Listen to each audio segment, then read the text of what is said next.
Salut tout le monde! Aujourd'hui, je veux parler de l'effet flou qu'on va trouver de plus en plus sur les webcams et comment arriver à un résultat similaire. Donc, comment arriver à un effet de flou? Première des choses, ça va passer par votre appareil, okay? Donc par la grosseur de capteur de votre appareil. Le deuxième élément qui va avoir le plus d'impact, ça va être votre objectif et la quantité de lumière qu'il peut laisser entrer. La troisième chose, ça va être la focale que vous utilisez. Et la dernière des choses, ça va être la distance du sujet avec votre lentille. J'ai ma webcam de MacBook et on peut voir si on en regarde.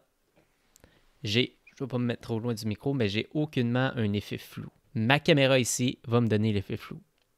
Donc, ce qu'il faut savoir, la grosse différence entre les deux, c'est que ma webcam va avoir un microscopique capteur et la caméra que j'utilise en ce moment a un capteur qu'on appelle full frame. Je vous ai sorti ici un diagramme pour vous montrer les différentes grosseurs de capteurs.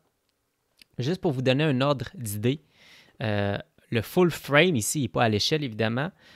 C'est une carte mémoire SD standard. C'est à peu près la grosseur d'un capteur full frame. Okay? Donc, vous voyez à peu près la grosseur.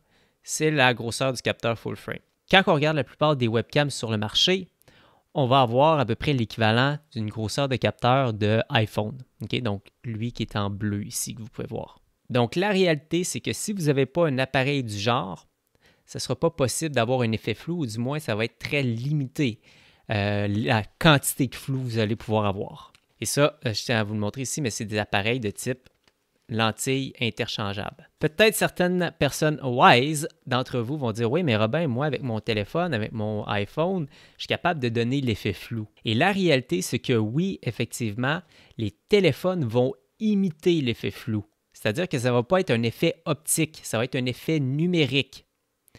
L'ordinateur de votre téléphone va analyser votre image et quand il va trouver le background, il va mettre une espèce de filtre par-dessus flou. Mais ce n'est pas le vrai effet flou et souvent, ce qu'on va observer, c'est que si moindrement il y a des espaces, bien là, on va voir que le fond ne suit pas. Et à l'heure actuelle, ça fonctionne bien, je dirais, en photo, la plupart du temps. Mais en vidéo, on n'est pas encore rendu là. Je vais vous montrer un exemple de logiciel qui va vous donner l'effet flou, mais de façon numérique et que je ne vous recommande pas d'ailleurs, mais Manycam. Manycam, en ce moment, justement, j'étais avec une de mes amies qui a essayé le logiciel, puis ça ne fonctionnait vraiment pas. C'est vraiment pas à point encore, mais vous allez voir ici, flouter, supprimer ou remplacer votre arrière-plan. Donc, il va le faire de façon numérique. Mais aussitôt que la personne va bouger, on va voir que le flou ne va pas suivre. Pour l'instant, je dirais que la technologie n'est pas encore rendue là, on y arrive, mais pour l'instant, ce n'est pas convaincant. Malheureusement, il nous reste seulement l'option d'acheter des appareils avec des gros capteurs. L'appareil est la moitié de la solution. L'autre moitié, c'est l'objectif. Donc, la deuxième partie de la solution est ici.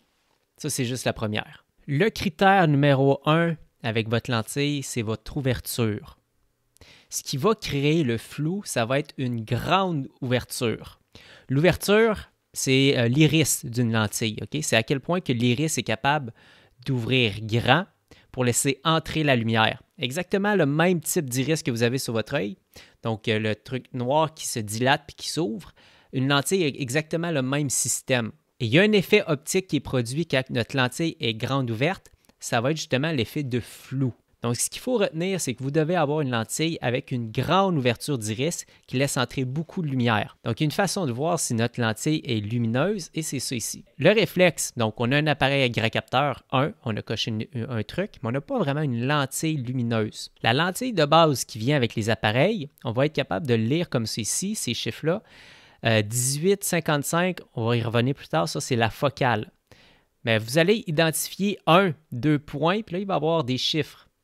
3.5, ici qu'on est capable de lire, tiret 5.6. Donc ici, ça veut dire que j'ai une ouverture de 3.5 à 5.6. Parce que j'ai un zoom ici. Donc je peux zoomer et dézoomer. Quand je suis dézoomé, mon ouverture maximum est de 3.5. Et quand je suis zoomé à 55, mon ouverture maximale est de 5.6. Ce qu'il faut savoir ici, c'est que plus le chiffre est petit et plus ça indique une grande ouverture. Donc, 3.5 est une plus grande ouverture que 5.6. Donc, évidemment, la lumière a un prix et plus qu'une lentille va être lumineuse, souvent plus elle va coûter cher. Donc, si je regarde une lentille zoom ici, on va être capable de voir 24-70 et là, le f2.8 est mon ouverture. Vous pouvez voir ici qu'il y a une ouverture fixe. Donc, même si je zoome ici, je ne vais pas perdre la lumière, contrairement à ma lentille ici. Ici, 3.5, 5.6. Quand je zoome, je vais passer de 3.5 à 5.6. Okay? Donc, c'est une ouverture qu'on appelle variable. Ici, je vais avoir une ouverture fixe. Donc, de 24 à 70, j'ai toujours mon ouverture à f2.8. Donc, on va considérer une lentille comme étant lumineuse à partir justement d'une ouverture de 2.8. Un petit truc ici, un zoom lumineux va toujours être très dispendieux. On peut le voir ici.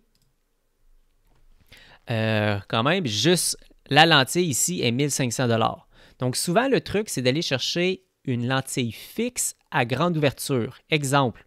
Un exemple ici d'une lentille lumineuse fixe va être la 50 mm f1.8. Donc, j'ai une focale ici de 50 mm. Okay? Tantôt, j'avais par exemple 24-70. 24-70. Ici, j'ai 50 mm f1.8. Donc, je vous rappelle, plus le chiffre est petit, plus l'ouverture est grande. Donc, ici, j'ai une lentille justement qui va vraiment donner l'effet flou. Mais le seul problème ici, c'est que 50 mm, ça devient ici une focale qui va être vraiment rapprochée. Ce qui m'amène à vous parler ici de la focale. La focale, donc comme que je viens d'expliquer, c'est la distance, c'est à quel point zoomer, finalement, si je le simplifie, c'est à quel point que vous zoomez sur la personne. Plus vous zoomez sur la personne, plus vous avez une grande focale. Donc, dans l'exemple qu'on voyait tantôt, le zoom 24-70, 24, on va pouvoir plus large, puis à 70, ça va être un petit peu plus serré. Ce qu'il faut savoir, c'est que l'effet flou va être prononcé plus sur les focales style zoom. Okay? Donc, plus vous allez zoomer, plus vous avez une focale qui zoome, et plus que l'effet flou va être prononcé. Plus vous avez un grand angle, et moins que l'effet va être créé. Donc, c'est là, quelque part, dépendamment de votre utilisation, mais vous devez faire un compromis. C'est-à-dire que, bon, si vous avez une lentille 200 mm, on va me voir juste le bout du nez, mais tout derrière va être flou. Si on arrive à voir quelque chose, mais on comprendra que ce n'est pas une focale qui va servir mon propos. Si j'ai un grand angle, il faut absolument que je me rattrape avec l'ouverture. Donc, il faut que je sois en mesure d'avoir une grande ouverture. Donc, le f1.8 qu'on a vu tantôt, moi, dans mon cas ici, j'ai une 24 mm f1.4. Donc, c'est la lentille que j'ai en ce moment. Ma focale est de 24 mm. Donc, c'est considéré ici plus comme un grand angle, mais j'ai une ouverture très grande, f1.4, ce qui me permet d'aller chercher l'effet flou. Donc, c'est comme ça que j'ai compensé mon grand angle. C'est parce que j'ai une ouverture très grande qui me permet d'avoir l'effet flou. Ce qui m'amène au dernier point, qui est la distance du sujet avec la lentille. Vous allez voir, je vais vous faire un exemple. Portez attention. Je vais me rapprocher tranquillement de la lentille, moi, physiquement. Okay, donc, la caméra ne bouge pas. Mais vous allez voir que l'effet de flou va s'augmenter. Plus je m'approche de la lentille, plus l'effet de flou est grand. Regardez. Donc ici, je suis à distance normale. Regardez ces côtés ici. Principalement ici.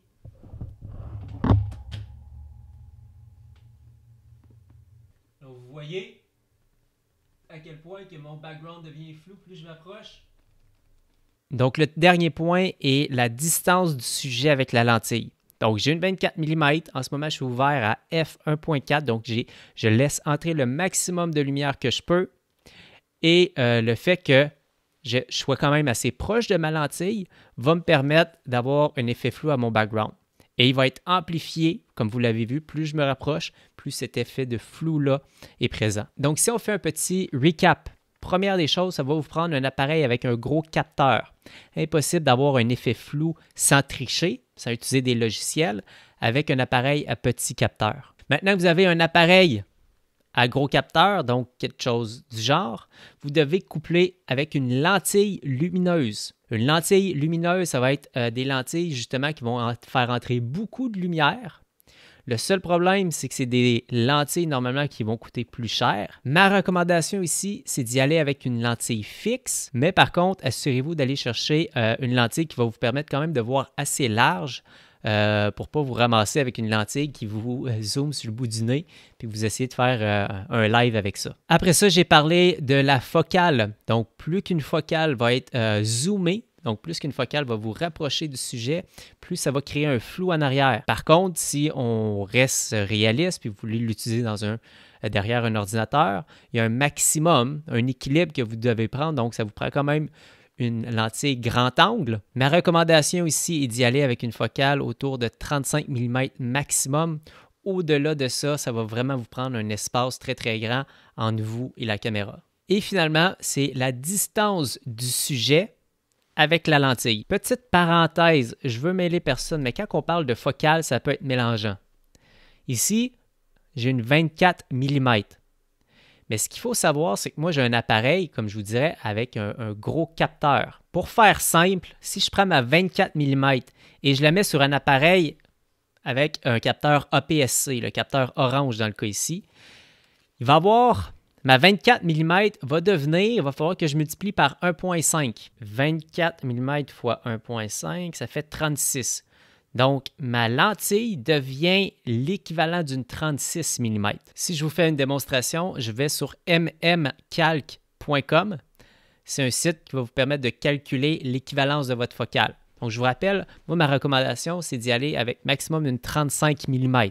Okay? Mais quand je parlais de 35 mm, c'est sur un appareil full frame, le gros capteur. Donc, la première chose ici, c'est d'aller chercher l'appareil que vous avez, en fait, la grosseur de capteur que vous avez. Okay? Si vous ne savez pas la grosseur de capteur que votre appareil a, sachez que la plupart des réflexes comme ça, c'est des appareils de type APS-C. Sinon, il y a dans les dernières années des micros 4/3 que vous avez et là, 1 pouce, on va sur principalement les point and shoot. Donc, vraiment les appareils de poche. Okay? Donc, normalement, votre appareil devait être soit un pouce, un 4/3 de pouce ou un appareil APS-C. Les marques Canon, vous allez choisir lui-ci. Vous allez avoir un crop un petit peu plus gros. Et sinon, si c'est un Sony, par exemple, ou un Nikon, ça va être un APS-C standard. Ici, j'ai un appareil Nikon, donc APS-C. Quand je regarde ma lentille ici, c'est une 18-105. Donc, la 18-105, c'est quand je suis le moins zoomé, c'est 18. Quand je suis au maximum, je suis à 105.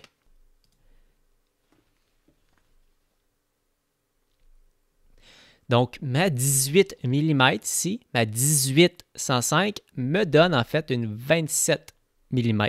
Finalement, quand je regarde mon zoom, 105, si je mets 105 ici, l'ouverture ici n'est pas vraiment importante, d'accord? C'est juste pour vous. C'est plus la focale qui m'intéresse ici. Mais c'est une 160. Donc, on appelle ça le facteur crop. D'accord? Donc, prenez ça en considération. Si vous achetez une 50 mm, puis vous avez un appareil comme ça ici, si vous achetez une 50 mm, vous allez vous ramasser avec une 76. Donc, c'est beaucoup trop zoomé pour l'utiliser dans un setup studio webcam. J'espère que je ne vous ai pas trop mélangé avec la dernière parenthèse. Dans tous les cas, si vous avez des questions, vous pouvez les écrire dans les commentaires. Merci d'avoir écouté cette vidéo-là et on se voit demain pour une autre vidéo. Ciao tout le monde!